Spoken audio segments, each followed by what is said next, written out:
आदित्यं हृदयं पुण्यं सर्वशत्रुविनाशनं जयावहं जपं नित्यम् अक्षयं परमं शिवम्। ॐ मित्राय नमः। ॐ रवये नमः। ॐ सूर्याय नमः। ॐ भानवे नमः।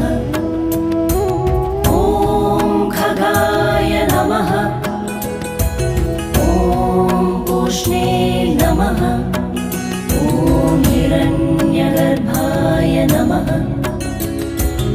ॐ मरीचये नमः।